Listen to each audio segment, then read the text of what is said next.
నమస్తే, నేను Roja. Welcome to special debate. Modi సర్కార్ అమ్ముల పొదిలో ఉన్న బ్రహ్మాస్త్రాన్ని బయటకు తీస్తోంది. డీలిమిటేషన్ అస్త్రం ప్రయోగించేందుకు సిద్ధమవుతోంది కేంద్రం. భారీగా ఎంపీ, ఎమ్మెల్యే సీట్లు పెంచేందుకు కసరత్తు చేస్తోంది. అలాగే మహిళలకు 33% రిజర్వేషన్లను ముందుగానే ఇచ్చేందుకు వ్యూహరచన చేస్తోంది. 5 రాష్ట్రాల ఎన్నికల తర్వాత అఖిలపక్ష సమావేశం నిర్వహించేందుకు ప్రణాళికలు రచిస్తోంది. దీంతో సీటు కోసం కోటి ఆశలు పెట్టుకుంటున్నారు లీడర్లు. ప్రజాప్రతినిధి అయ్యేందుకు ఇప్పటి నుంచే ప్రయత్నాలు చేస్తున్నారు. సీట్ల పెంపు లక్కీ ఛాన్స్పై ఇవాల్టి స్పెషల్ డిబేట్.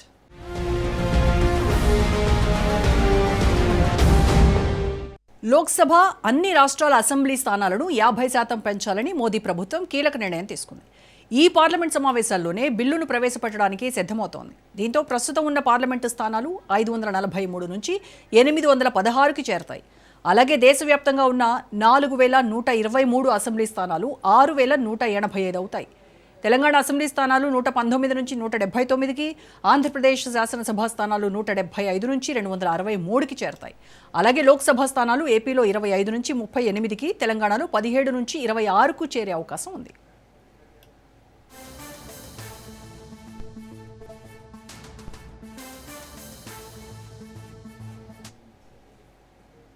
పార్లమెంటు, అసెంబ్లీ నియోజకవర్గాల సరిహద్దులను పునర్నిర్మించే ప్రక్రియే డీలిమిటేషన్. జనాభా ప్రాతిపదికన ప్రజాప్రతినిధులు ఉండేలా సీట్లు కేటాయించాలన్నది కేంద్రం ఆలోచన. ఇప్పటివరకు 4 సార్లు 1952, 1962, 1972, 2002లో నియోజకవర్గాల పునర్విభజనలు జరిగాయి. డీలిమిటేషన్ ఆధారంగానే సీట్ల సంఖ్య పెంచడం, తగ్గించడం చేస్తారు. జనాభా ఆధారంగా విభజిస్తే దక్షిణ భారతదేశానికి నష్టం తప్పదని హెచ్చరిస్తున్నారు మేధావులు.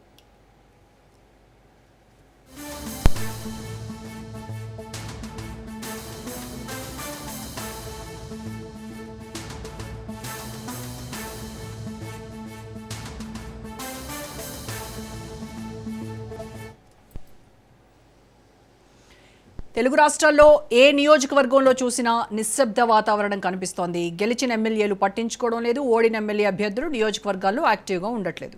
కొత్తగా పొలిటికల్ ఎంట్రీ ఇద్దామనుకునే లీడర్లు సైతం సైలెంట్ అయ్యారు. ఆచితూచి అడుగులు వేస్తున్నారన్న టాక్ వినిపిస్తోంది. ఈ పరిణామాలన్నింటికీ ఒకే ఒక్క కారణం నియోజకవర్గాల పునర్విభజన. మున్ముందు జరిగే నియోజకవర్గాల పునర్విభజన, చట్టసభల్లో మహిళలకు 33% రిజర్వేషన్లు ఖద్దర్ నేతలను కంగారు పెట్టిస్తున్నాయి.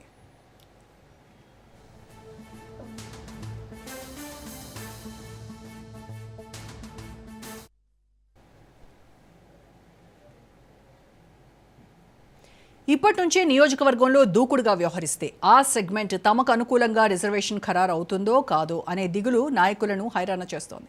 నియోజకవర్గ హద్దులు ఎలా ఉంటాయో తెలియని గందరగోళ పరిస్థితి నెలకొంది. ఎమ్మెల్యేలైనా, మాజీలైనా నియోజకవర్గాల్లో ఉన్నామంటే ఉన్నామన్నట్టుగా వ్యవహరిస్తున్నారు. పార్టీలు, లీడర్లు వెయిట్ అండ్ వాచ్ అనే ధోరణిలోనే ఉన్నారనే టాక్ పొలిటికల్ సర్కిల్స్లో బలంగా వినిపిస్తోంది. ఇక ఇప్పుడున్న ఎమ్మెల్యేలు సైతం తమ నియోజకవర్గాలు వేరే సామాజిక వర్గాలకు రిజర్వ్ అవుతాయా, తమ నియోజకవర్గం మొత్తం పోతుందా, మండలాలు ఏమైనా మారతాయా అనే టెన్షన్లో ఉన్నట్టు ఆఫ్ ది రికార్డ్ టాక్. పదవిలో ఉన్న వాళ్ళకైనా, పదవులు ఇదివరకే అనుభవించిన వాళ్ళకైనా, ఇక ముందు పదవుల్లోకి రావాలి అనుకుంటున్న వాళ్ళకైనా నిరీక్షణ తప్పట్లేదు. నియోజకవర్గాల్లో ఖర్చు పెట్టేందుకు డీలిమిటేషన్, మహిళా రిజర్వేషన్లు భయం పుట్టిస్తున్నాయనేది నగ్న సత్యం. అయితే కేంద్రం ప్రతిపాదన తెలుగు రాష్ట్రాల నేతలను కొత్త ఆశలు రేకెత్తిస్తోంది.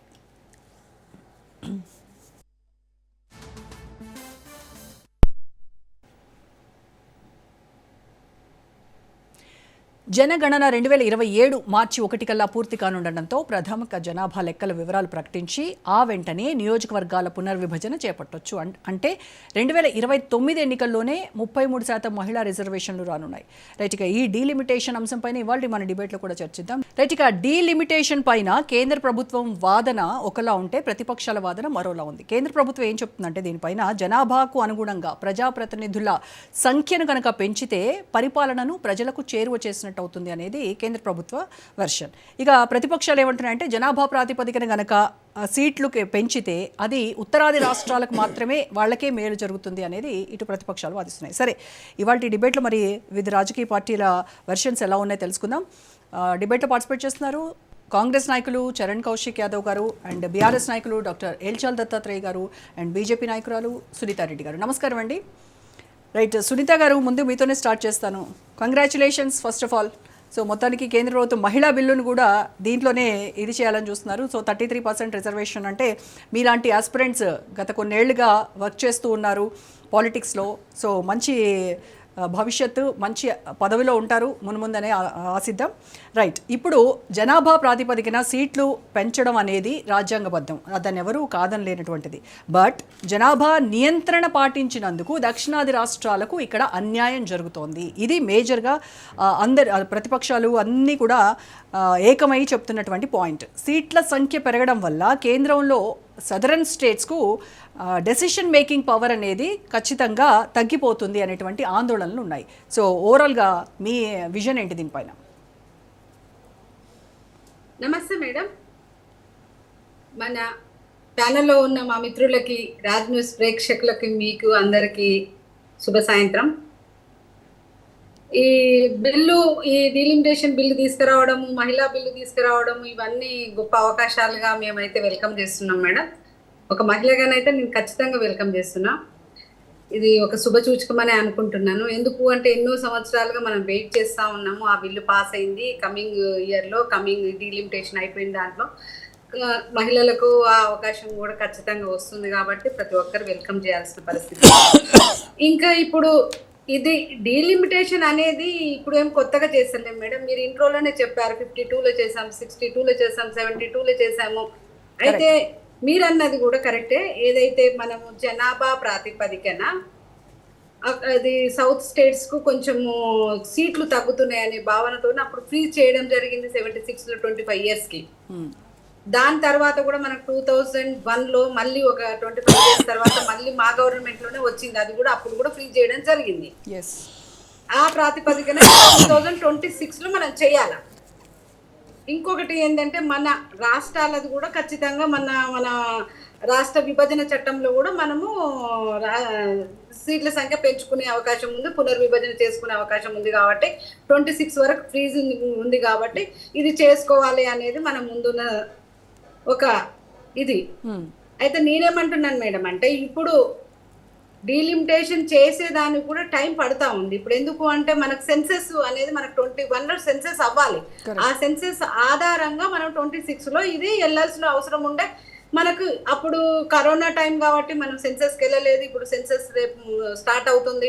ఈ సెన్సెస్ అయిపోయినాక ఆ జనాభా ప్రాతిపదికన మనకు ఎన్ని సీట్లు వస్తాయి, ఎలా వస్తాయి అనే దాని మీద చర్చ జరుగుతుంది. దానికి ఒక కమిషన్ వేస్తారు. ఊరికే గాలికైతే వేయరు కదా మేడం. దానికి పార్లమెంట్ డీలిమిటేషన్ యాక్ట్ తీసుకురావాలి. ఆ తర్వాత డీలిమిటేషన్ కమిషన్ వేయాలి. దాని మీద అన్ని పార్టీల అభిప్రాయాలు తీసుకోవాలి.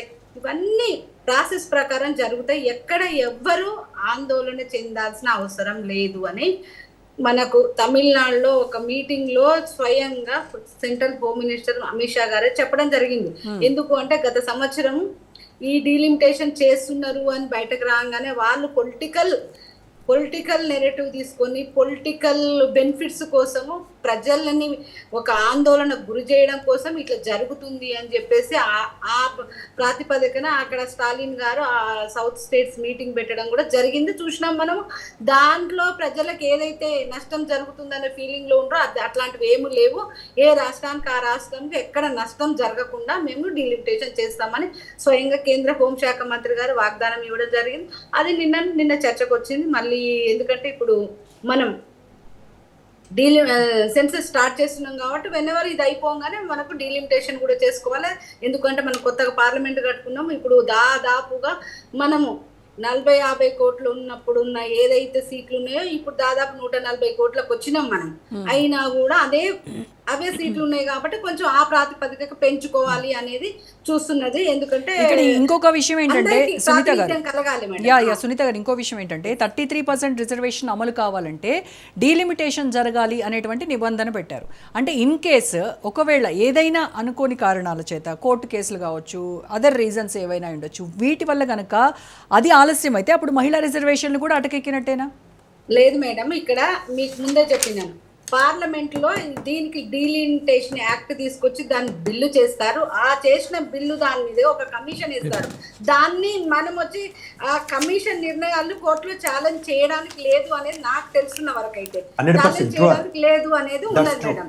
అందుకోసము ఖచ్చితంగా, ఎందుకంటే పార్లమెంట్లో మీరు ఒక్కరు కాదు మేడం, పార్లమెంట్లో అన్ని పార్టీల సభ్యులు ఉంటారు. అన్ని పార్టీల సభ్యులు ఈ కమిషన్లో కూడా మెంబర్లుగా ఉంటారు. వాళ్ళ పార్టీ ప్రాతిపదికగా ఎంతమందిని వేయాలో ఆ కమిషన్ లో కూడా అందరూ ఉంటారు.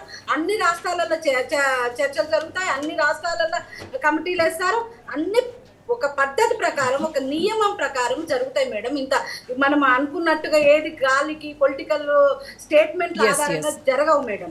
కాంగ్రెస్ నాయకులతో కూడా మాట్లాడదాం. ఖచ్చితంగా అది పార్లమెంట్ చట్టం ప్రకారమే జరుగుతుంది కాబట్టి అది కోర్టుకు పోయే అవకాశం లేదు. మన మహిళా బిల్లు కూడా అటకెక్కే అసలు సమస్య లేదు. మహిళలకు సరి అయిన ప్రాతినిధ్యం కల్పించడం కోసము సీట్లు పెంచి అందరికి ఆశావాకులందరికీ అవకాశం కల్పించడం కోసమే మనకు ఇప్పుడు పెంచడం కూడా జరుగుతుంది కాబట్టి ఎక్కడ ఎవరికి నష్టం లేదని కేంద్ర ప్రభుత్వం ఘంటాపదంగా చెప్తుంది. Right okay. కాంగ్రెస్ నాయకులతో మాట్లాడదాం. చరణ్ గారు, డీలిమిటేషన్ను కాంగ్రెస్ పార్టీ వ్యతిరేకిస్తోంది అంటే డీలిమిటేషన్నే కంప్లీట్గా వ్యతిరేకిస్తున్నారా లేదంటే దాని మెథడాలజీని వ్యతిరేకిస్తోందా మీ పార్టీ? మేడం, ఇక్కడ చాలా స్పష్టంగా అంటే నిన్న ఏదైతే కేంద్ర ప్రభుత్వం చెప్పిన దాని ప్రకారం అయితే కాంగ్రెస్ పార్టీ స్వాగతిస్తూ ఉంది. ఎందుకంటే దక్షిణాది రాష్ట్రాలకు ప్రధానంగా నష్టమయ్యే అవకాశం ఉంది అని చెప్పేసి కొన్ని సందర్భాల్లో భావించారు. కాబట్టి జనాభా దామాషా ప్రకారం కాకుండా ఒక మెథడ్ ఏదైతే పెంచుతామని చెప్పి కేంద్ర ప్రభుత్వం చెప్తా ఉంది. అంటే అన్ని రాష్ట్రాలు 50% పెరిగినప్పుడు జనాభాను పరిగణిస్తుంది కాబట్టి సౌత్ ఉన్నటువంటి రాష్ట్రాలకు నష్టం జరగదు. ఎందుకంటే జనాభా దామాష ప్రకారం చేస్తే దక్షిణాదిలో కుటుంబ నియంత్రణ ఫాలో అవడంతో ప్రధానంగా జనాభా నియంత్రణలో ఉన్నది. నార్త్లో ఫాలో పోకపోవడంతో ప్రధానంగా అక్కడ జనాభా ఎక్కువ ఉన్నది. కాబట్టి సౌత్ ఇండియా నార్త్ ఇండియా విడిపోయే అవకాశం ఉందని చెప్పి కాంగ్రెస్ పార్టీ భావించి అదేగా ఇండియా కూటమిలో చాలా పార్టీలు వ్యతిరేకించినాయి. స్టాలిన్ నేతృత్వంలో ఆల్రెడీ తమిళనాడులో పెట్టిన సభకు తెలంగాణ ముఖ్యమంత్రి రేవంత్ రెడ్డి గారు పోయిన పరిస్థితి. కాబట్టి ఇప్పుడు ఏదైతే కేంద్ర ప్రభుత్వం చెప్తా ఉంది 543 ఇప్పుడు ప్రెజెంట్ ఎంపీలు ఉన్నాయి. అదేవిధంగా 50% 273 పెరుగుతాం, మొత్తం 816. అందులో మహిళలకు 33% రిజర్వేషన్ అంటే 270. అదే కాకుండా అసెంబ్లీలు ఇప్పుడు దేశవ్యాప్తంగా 4123 ఉన్నాయి.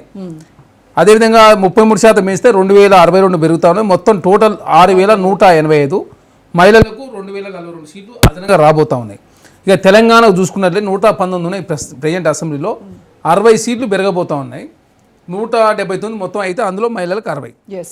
లోక్సభ 17 ఉంటే 9 ఇప్పుడు పెరగబోతా ఉన్నాయి, మొత్తం 26. అందులో మహిళలకు 9. అదే కాకుండా ఇక్కడ చాలా స్పష్టంగా రాజ్యసభ స్థానాలు కూడా పెరగబోతా ఉన్నాయి. ఎందుకంటే రాజ్యసభ 119 ఉన్నప్పుడు 7 ఉన్నాయి, 179 ఉన్నప్పుడు దాదాపు 10 నుంచి 11 అయ్యే అవకాశం ఉంది. కౌన్సిల్లో 40 ఉన్నాయి ఇప్పుడు 119 ఉన్నప్పుడు, 179 అయినప్పుడు అది 60 అయ్యే అవకాశం ఉంది. ఎందుకంటే 50% పెరుగుతున్నా కూడా 60. అదే కాకుండా ఎస్సీ ఎస్టీలకు సంబంధించిన రిజర్వేషన్ కూడా పెరగబోతూ ఉంది. అదే కాకుండా ఇక్కడ చాలా స్పష్టంగా ఏంటంటే మనం 2014 ముందు విభజన చట్టంలో చాలా స్పష్టంగా పెట్టుకున్నాం 34 అసెంబ్లీ స్థానాలు పెరగాలని పెట్టుకున్నాం. ఆంధ్రలో అక్కడ 175, ఇప్పుడు 150, 175, ఇక్కడ 34 పెరగాలంటే అది సాధ్యం కాలేదు. ఇప్పుడు చాలా స్పష్టంగా మొన్న జమ్మూ కాశ్మీర్ ఎలక్షన్ సందర్భంగా కేంద్ర ప్రభుత్వం డీలిమిటేషన్ చేశారు. జమ్మూ రీజన్లో 37 ఉన్నటువంటి అసెంబ్లీ స్థానాలు 43, 6 పెంచారు. కశ్మీర్ రీజన్లో ఉన్నటువంటి 46 స్థానాలు 47 చేశారు, మొత్తం 7 స్థానాలు పెరిగాయి. అదే కాకుండా ఇప్పుడు అస్సాంలో కూడా డీలిమిటేషన్ చేశారు, కాకపోతే సీట్లు పెరగలేదు. సీట్లు పెరగకుండా బౌండరీస్ మాత్రమే మార్చి అక్కడ డీలిమిటేషన్ చేశారు. అస్సాంలో 126 అసెంబ్లీ ఉన్నాయి, 14 లోక్సభ ఉన్నాయి. అదే కాకుండా ఇక్కడ ఎస్టీలకు సంబంధించి అక్కడ అస్సాంలో సీట్లు 16 నుంచి ఎస్టీలు 19 అయినాయి, 3 పెరిగినాయి. ఎస్సీలో 8 నుంచి 9, 1 సీటు పెరిగింది, 4. మిగతా జనరల్ స్థానాలు తగ్గిన పరిస్థితి. సరే, లోక్సభలో కూడా ఎస్టీలో 2 పెరిగినాయి, ఎస్సీలో 1, మొత్తం కలిసి 3 పెంచారు. బోడోల్యాండ్లో 11 నుంచి 15, అంటే 4 స్థానాలు. ప్రధానంగా అక్కడ అస్సాంలో ఏంటంటే ముస్లిం ప్రాబల్యం 30 నియోజకవర్గాలు ఉంటుంది కాబట్టి దానికి 10 స్థానాలు కుదించి రాజకీయంగా ప్రయాణం జరుపుకునే ప్రయత్నంలో అస్సాంలో భారతీయ జనతా పార్టీ కేంద్ర ప్రభుత్వం డీలిమిటేషన్ చేసింది. ఇక్కడ అట్లాంటిది లేకుండా 50% పెంచుతున్న దానికి కాంగ్రెస్ పార్టీ అనుకూలమే, కానీ ఒక మెథడ్, ఒక ప్రాసెస్ ప్రకారం చేసుకోవాలి తప్ప దాన్ని రాజకీయం కోసం వాడుకునే ప్రయత్నం, ముస్లిమ్స్, క్రిస్టియన్స్, అదేవిధంగా ఎస్సీ ఎస్టీలు ఉన్నటువంటి ప్రాంతాల ఓట్లను చీల్చి అది భారతీయ జనతా పార్టీ రాజకీయ లబ్ధి కోసం చేసుకునే ప్రయత్నాన్ని మాత్రం కాంగ్రెస్ పార్టీ స్వాగతించదు. మహిళా రిజర్వేషన్ సంబంధించి ఆనాడు యూపీఏ ప్రభుత్వంలోనే కాంగ్రెస్ ప్రభుత్వం రాజ్యసభలో ఆమోదం పొంది 33% సంబంధించి. ఆనాడు యూపీఏ ప్రభుత్వంలో కొన్ని పార్టీలు ఆమోదించకపోవడం మూలంగా అది లోక్సభలో ఆనాడు ఆమోదం పొందలేదు, రాజ్యసభలో ఆమోదం పొందింది. కాబట్టి మొన్న లోక్సభలో కేంద్ర ప్రభుత్వం నరేంద్ర మోడీ గారు పెట్టిన పరిస్థితి. అదే కాకుండా ఇక్కడ చట్టం చేసేటప్పుడు అదే 2034 నుంచే మహిళా రిజర్వేషన్ అమలైద్దని చెప్పి చట్టం చేశారు. కాబట్టి ఇప్పుడు చట్టంలో రాజ్యాంగ అధికరణ 173(813) ప్రకారం 2026 తర్వాత జనాభా లెక్కల ఆధారంగా లేదా 2020లో జనగణన పూర్తవుతా ఉంది. కాబట్టి అదేవిధంగా ఇప్పుడు మహిళా రిజర్వేషన్ కల్పించాలంటే రాజ్యాంగ సవరణ చేయాలని చెప్పి చాలా స్పష్టంగా కేంద్ర ప్రభుత్వం భావిస్తాం. దాన్ని కాంగ్రెస్ పార్టీగా మేము స్వాగతిస్తాము. కాకపోతే దాన్ని రాజకీయంగా వాడుకునే ప్రయత్నమే కాకుండా ఒక మెథడాలి ఒక ప్రాసెస్ ప్రకారం ముందుకు పోతే ఖచ్చితంగా కాంగ్రెస్ పార్టీ కావచ్చు, ఆల్ ఇండియా కూటమి కావచ్చు, అందరూ కూడా స్వాగతిస్తుంది. ఎందుకంటే మహిళా రిజర్వేషన్ మొదటగా ప్రవేశపెట్టి రాజ్యసభలో ఆనాడు యూపీఏ ప్రభుత్వం కాబట్టి సోనియా గాంధీ గారు కావచ్చు, కాంగ్రెస్ పార్టీ కావచ్చు, కాంగ్రెస్ పార్టీ మహిళా పక్షపాతి వ్యవహరిస్తుంది కూడా ఖచ్చితంగా కాంగ్రెస్ పార్టీగా స్వాగతిస్తాం. తెలంగాణ కాంగ్రెస్ జాతీయ పార్టీ కదా, మీకు అంటే నార్త్ ఇండియాలో కూడా మీ బలం పెంచుకోవాలి అని అంటే ఇప్పుడు మరి ఈ పెరుగుతున్నటువంటి సీట్స్ వల్ల మీకు లాభమే కదా. అంటే దక్షిణాది రాష్ట్రాలు అనేటువంటి ఈ సెంటిమెంట్నే పట్టుకుంటే మరి మీకు ఇది నష్టం చేకూర్చేది కదా. మేడం ఇక్కడ భారతదేశం ఐక్యంగా ఉండాలని చెప్పి కాంగ్రెస్ పార్టీ భావిస్తూ ఉంది. ఎందుకంటే ఆనాడు కుటుంబ నియంత్రణ పాలైన రాష్ట్రాలకు అది శాపం కావద్దని చెప్పి కాంగ్రెస్ పార్టీ భావిస్తుంది. ఇప్పటికే నార్త్ ఇండియా కావచ్చు, సౌత్ ఇండియా కావచ్చు, ఈ కేంద్ర ప్రభుత్వ బడ్జెట్లో కావచ్చు, కేంద్రం కొంత వివక్ష చూపడంతో సౌత్ ఇండియాకు ప్రధానంగా నష్టం జరుగుతూ ఉంది. కాబట్టి అట్లాంటి నష్టం జరగవద్దు, భారత్ అంతా ఐక్యంగా ఉండాలి. ఒక మెథడాలజీ ప్రకారం ముందుకు పోయినట్లయితే లాభం జరుగుతుంది ఇండియాకు. అదేవిధంగా నార్త్లో ఎక్కువ స్థానాలు ఉండి సౌత్ తక్కువ స్థానాలు ఉంటే అది భవిష్యత్తులో ఇంకా ఇబ్బంది అయ్యే అవకాశం ఉంది. కాబట్టి భారతదేశం ఐక్యంగా ఉండాలంటే ఒక ప్రాసెస్ ప్రకారం అన్ని రాష్ట్రాల్లో ఒక పర్సంటేజ్ ప్రకారం పెంచని చెప్పినాం. ఇప్పుడు కేంద్ర ప్రభుత్వం 50% పెంచుతానని చెప్పేదాన్ని మాత్రం కాంగ్రెస్ పార్టీగా స్వాగతిస్తాను. మహిళా బిల్లును కూడా కాంగ్రెస్ పార్టీ కేంద్రంలో ఉన్న కాంగ్రెస్ పార్టీ ఏఐసీసీ కావచ్చు, తెలంగాణ కాంగ్రెస్ పార్టీ కావచ్చు, తెలంగాణ ముఖ్యమంత్రి రేవంత్ రెడ్డి గారు కావచ్చు, కాంగ్రెస్ పార్టీ మహేష్ కుమార్ గౌడ్ గారు కావచ్చు, ఖచ్చితంగా కాంగ్రెస్ పార్టీకి స్వాగతం. కాకపోతే రాజకీయాన్ని వాడుకునే ప్రయత్నం అస్సాంలో చేసిన విధంగా చేయొద్దని చెప్పి కాంగ్రెస్ పార్టీ భావిస్తాం. రైట్ ఇక దత్తాత్రేయ గారు, సో డీలిమిటేషన్ పై బీఆర్ఎస్ స్టాండ్ ఏంటి? ఏ రకంగా జనాభా ప్రాతిపదికన సీట్లు పెంచడం అనే దానికి మీరు ఎలా చూస్తున్నారు? అంటే ఉత్తరాది రాష్ట్రాలకు కేంద్రంలో తిరుగులేని అధికారం ఉంటుంది అనేది ఇప్పుడు అందరిలోనూ కలుగుతున్నటువంటి భయం. అంటే గుడ్ ఈవినింగ్ అండి మీకు, ప్యానెల్లో ఉన్నటువంటి మిత్రులకు, తర్వాత రాజు న్యూస్ ప్రేక్షకులకు, యాజమాన్యానికి. తెలంగాణ రాష్ట్రం యొక్క ప్రాతినిధ్యం అనేటువంటిది డీలిమిటేషన్ ద్వారా ఖచ్చితంగా ఉత్తరాది రాష్ట్రాలకు బెనిఫిట్ అవుతూ ఉంది. దక్షిణాది రాష్ట్రాలకు చాలా తీవ్రమైనటువంటి అన్యాయం జరుగుతూ ఉంది. ముఖ్యంగా ప్రధానంగా మనం జనాభా నియంత్రణలో చాలా కట్టుదిట్టంగా సౌత్ రాష్ట్రాలన్నీ కూడా క్రమ పద్ధతిలో జనాభా నియంత్రణలో పాల్గొన్నాయి. జనాభా దామాషా ప్రకారమే పునర్విభజన చేయడం అనేటువంటిది జరిగితే ఖచ్చితంగా, ఫర్ ఎగ్జాంపుల్ ఇప్పుడు ఒకసారి మనం చూసుకుంటే దక్షిణాది రాష్ట్రాల నుంచి మొత్తం ప్రాతినిధ్యం 129 స్థానాలు ప్రాతినిధ్యం ఉంటే పునర్విభజన తర్వాత 164 స్థానాలు పెరుగుతాయి. అయితే మొత్తం ఓవరాల్గా చెప్తా ఉన్నాను, ఒక్క ఉత్తరప్రదేశ్ రాష్ట్రం యొక్క ఎంపీ స్థానాలు 80 ఉన్నాయి ప్రస్తుతము. పునర్విభజన తర్వాత అది 143 స్థానాలకు పోతాయి. అట్లాగే మహారాష్ట్ర 48 స్థానాలు ఉన్నాయి, 76 స్థానాలు పెరిగే అవకాశం ఉంది. వెస్ట్ బెంగాల్ అనేటువంటిది 42 స్థానాలు ఉంటే 60 స్థానాలు పెరుగుతుంది. అట్లాగే బీహార్ 40 స్థానాలు ఉంటే ఏకంగా 79 స్థానాలు పెరుగుతుంది. 40 స్థానాలు ఉన్న బీహార్లో 79 స్థానాలు పెరుగుతున్నాయి అంటే ఆల్మోస్ట్ ఇప్పుడు ఉత్తరప్రదేశ్ స్థానాలకు సమానంగా పెరుగుతుంది. కరెక్ట్. మధ్యప్రదేశ్ స్థానాలు 29 ఉంటే అవి 52 స్థానాలు పెరుగుతుంది. అంటే ఓవరాల్గా తీసుకుంటే ఉత్తర భారతదేశంలో ఇప్పుడున్న పరిస్థితుల్లో అన్ని రాష్ట్రాలు, ఇప్పుడు నేను చెప్పిన ప్రతి రాష్ట్రంలో ఆల్మోస్ట్ ఒక వెస్ట్ బెంగాల్ తప్ప మిగతా అన్ని రాష్ట్రాల్లో బీజేపీ పాలిస్తూ ఉంది. పునర్విభజన ద్వారా జరిగేటువంటి బెనిఫిట్స్ కూడా అత్యధిక స్థానంలో కాంగ్రెస్ పార్టీ కంటే కూడా బీజేపీకి ఎక్కువ బెనిఫిట్ అవుతుంది అనేటువంటిది ఒక అంశం. రెండోది, మన దక్షిణాది రాష్ట్రాల విషయానికి వస్తే ఏపీ ప్లస్ తెలంగాణ కలిపి మనకు 42 స్థానాలు ఉన్నాయి. విడిపోయిన తర్వాత వాళ్ళు 25, మనం 17 స్థానాలు తీసుకున్నాం ఎంపీ స్థానాలు. ఇప్పుడు 54 స్థానాలు పెరిగే అవకాశం ఉంది. ఇంతకుముందు మిత్రుడు కౌశిక్ చెప్పినట్టుగా తెలంగాణ రాష్ట్రానికి 25 స్థానాలు, ఆంధ్రప్రదేశ్ రాష్ట్రానికి దాదాపుగా ఒక 37 నుంచి 38 స్థానాలు, 37 నుంచి 38 స్థానాలు ఆంధ్రప్రదేశ్. 175 ఎమ్మెల్యే స్థానాలు ఉన్న ఆంధ్రప్రదేశ్ 263 స్థానాలకు పోతుంది. అందులో 87 సీట్లు ఉమెన్స్కి పోతుంది. తెలంగాణ రాష్ట్రం విషయానికి వస్తే మాత్రం 119 నుంచి 179 స్థానాలు అవుతున్నాయి. అయితే ఇక్కడ వేరియేషన్, ఇక్కడ ప్రాబ్లం ఏముంది అంటే దక్షిణాది రాష్ట్రాల్లో కేరళలో ఒక్క సీటు కూడా పెరగట్లేదు. 20 స్థానాలు ఉన్న కేరళ 20 స్థానాలకే స్థిరీకరించబడుతుంది. ఇది చాలా ఆలోచించాల్సినటువంటి అంశం. తమిళనాడు రాష్ట్రంలో 39 ఉంటే కేవలం 49 స్థానాలకు మాత్రమే పోతుంది. జనాభాలో దేశంలో తమిళనాడు రాష్ట్రం కానీ, కేరళ కానీ, ఆంధ్రప్రదేశ్ కానీ, కర్ణాటక 28 స్థానాలు ఉంటే 41 స్థానాలకు మాత్రమే పెరుగుతుంది. అంటే ఎంత తీవ్రమైనటువంటి అన్యాయం దక్షిణాది రాష్ట్రాల పైన. జనాభా నియంత్రణ చేయడం వల్ల ఇది మనకు ఒక పనిష్మెంట్ జరుగుతుంది. ఉత్తరాది రాష్ట్రాలు జనాభా నియంత్రణలో ఏ స్థాయిలో పాల్గొనే అర్థమవుతా ఉంది. కాబట్టి ఈ ఏదైతే కమిటీ, ఇప్పుడు ఇంతకుముందు డీలిమిటేషన్ కమిటీ అనేటువంటిది రాజ్యాంగబద్ధమైనటువంటి కమిటీ. దాంట్లో సుప్రీంకోర్టు జడ్జి గారు ఉంటారు, ఎలక్షన్ కమిషన్ ఆఫ్ ఇండియా ఉంటుంది, సభ్యులందరూ ఉంటారు, ముగ్గురు ఉంటారు, చీఫ్ ఎలక్షన్ కమిషన్ కూడా ఉంటారు, అట్లాగే వివిధ రాష్ట్రాల ప్రతినిధులు కూడా ఉంటారు. అయితే దీన్ని మనం జడ్జిమెంట్ వాళ్ళు పునర్విభజన చేసేసి బయటకు రిజల్ట్ ఇచ్చిన తర్వాత మనం క్వశ్చన్ చేయడానికి లేదండి.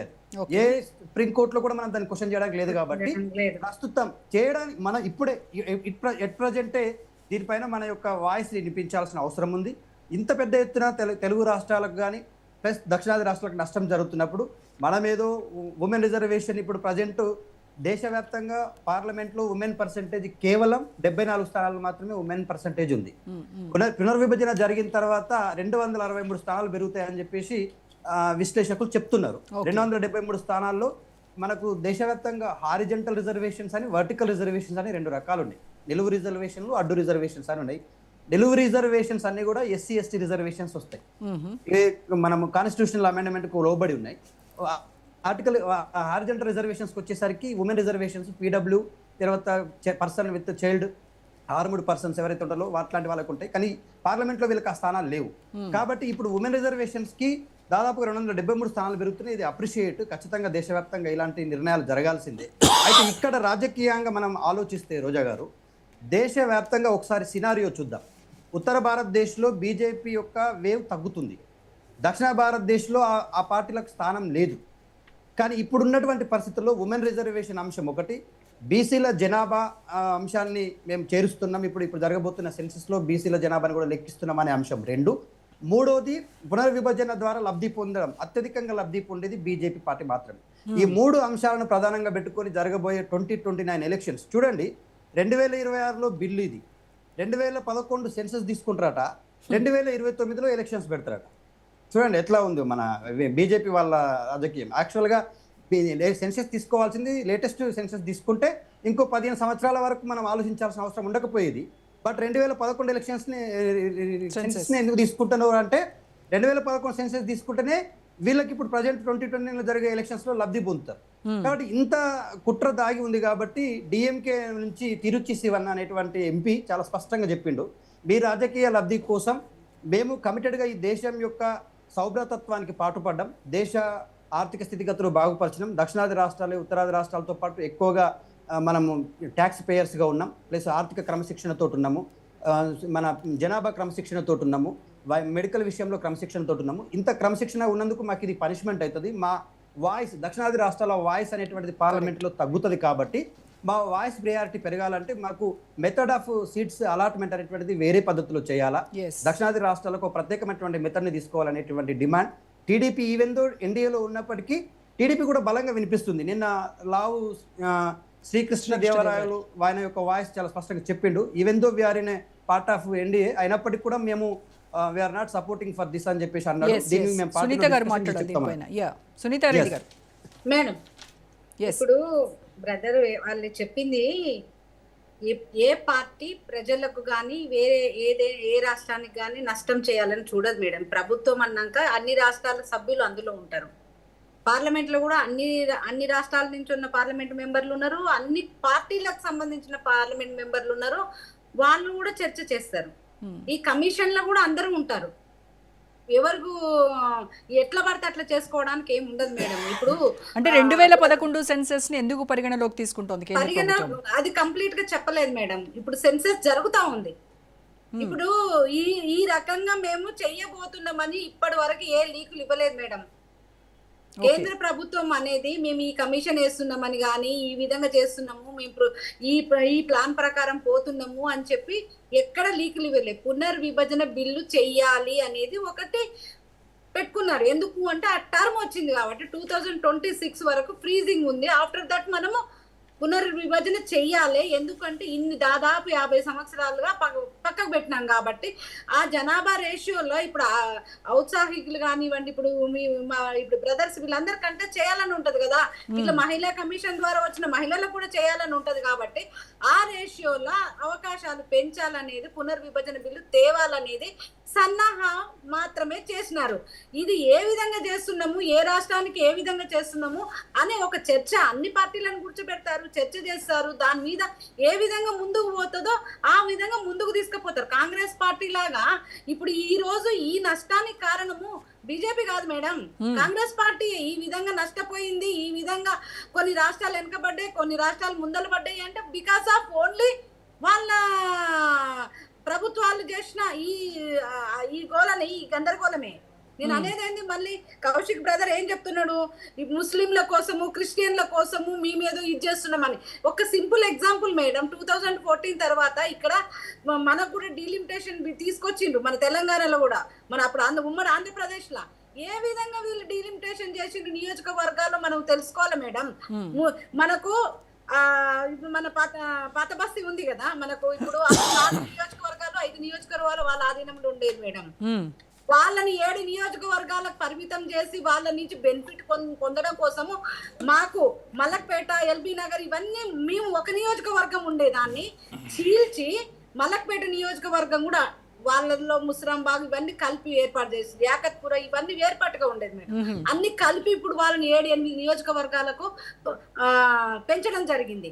అంటే వాళ్ళు ఎక్కడ వాళ్ళ ప్లస్ అవుతుందో, ఎక్కడ వాళ్ళ ఓట్ బ్యాంకుని కట్ చేసి అవుతుందో ఆ విధంగా ప్లాన్ చేసి ఆ రోజున్న ముఖ్యమంత్రి గారు ఏ విధంగా చేసిండ్రో వాళ్ళకి అన్ని తెలుసు మేడం. అందుకోసము వాళ్ళు ఈ విధంగా ప్రజలకు కానివ్వండి, రాజకీయ పక్షాలకు కానివ్వండి ఏ విధంగా నష్టం చేసారు అందరికి అనుభవంలోనే ఉంది. 2014 ఎంతో దూరంలో లేదు మేడం, మేము అందరం చూసినే. ఈ విధంగా డీలిమిటేషన్ చేసినారు కాబట్టి వాళ్ళు భయపడుతున్నారు. కానీ భారతీయ జనతా పార్టీ ఎప్పుడు అట్లా చేయదు మేడం, ప్రజల కోసమే ఉంటది, ప్రజల కోసమే చేస్తది. వాళ్ళు ఏదైతే చట్ట ప్రకారం చేయాలో చట్ట ప్రకారం చేస్తాం మేడం, మేము ఎందుకు ఈ విధంగా చేయాలి? రైట్. కాంగ్రెస్ వాళ్ళని అడుగుదాం. ఎస్ చరణ్ కౌశిక్ గారు, కొన్ని రాష్ట్రాలు వెనకబడిపోవడానికి కాంగ్రెస్ ప్రభుత్వ సిద్ధాంతాలు, మీ విధానాలే కారణము. మరి మీరు యూపీఏ హయాంలో డీలిమిటేషన్ చేసినప్పుడు మీరు ఏ ప్రాతిపదికన డీలిమిటేషన్ చేశారు ఉమ్మడి ఆంధ్రప్రదేశ్లో? మేడం ఇక్కడ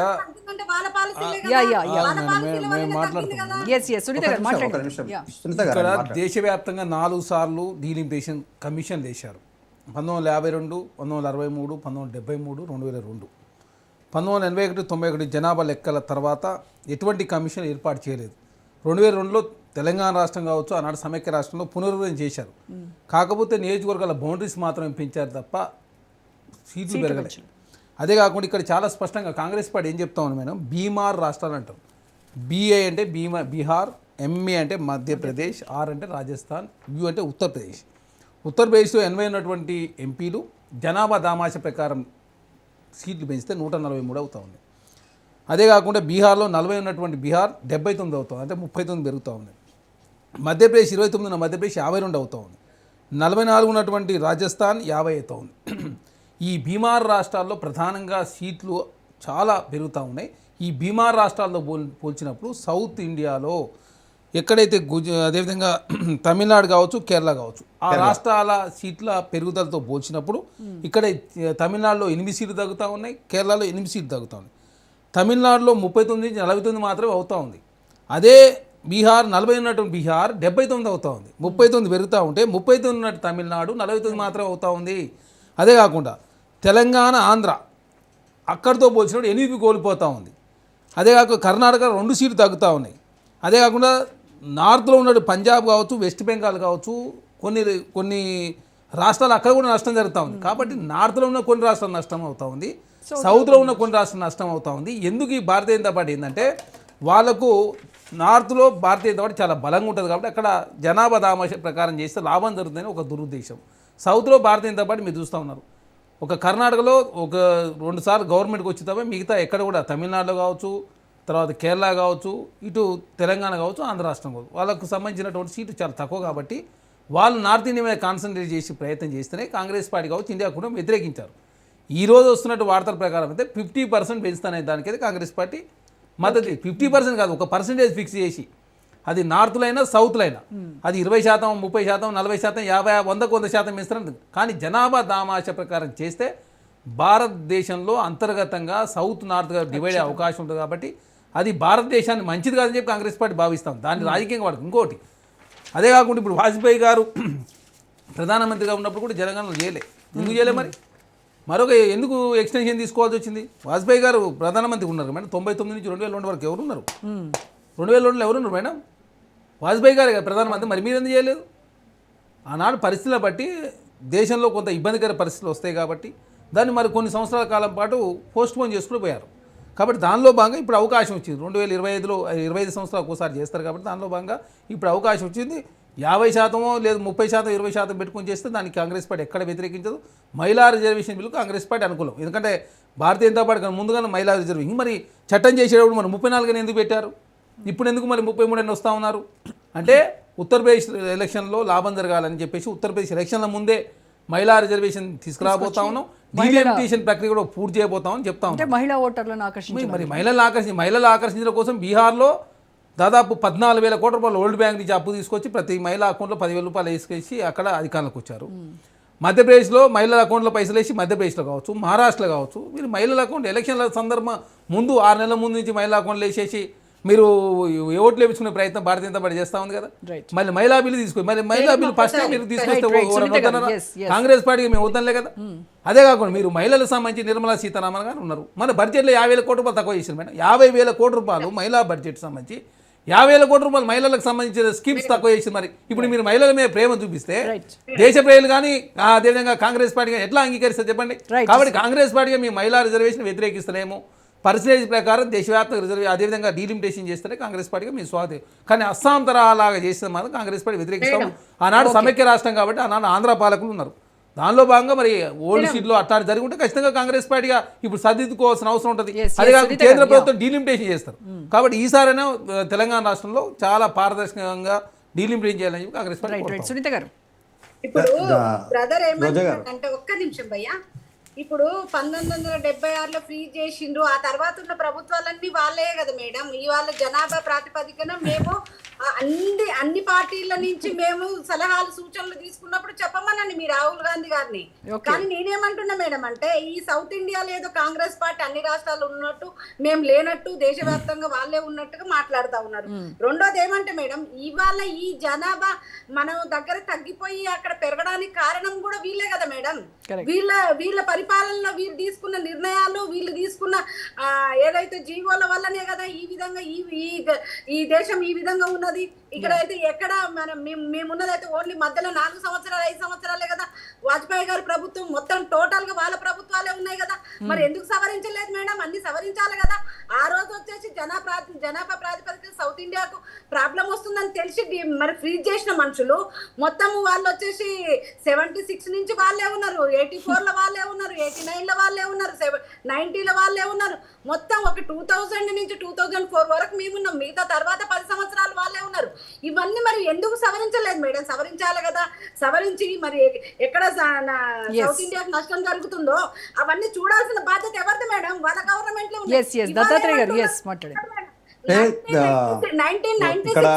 మహిళా రిజర్వేషన్ వస్తే అటకెక్కించి అన్ని సంవత్సరాలు అటకెక్కించి ఆత్మహత్యల దాకా తీసుకుపోయి అటకెక్కించిన వాళ్ళు కాదా మేడం?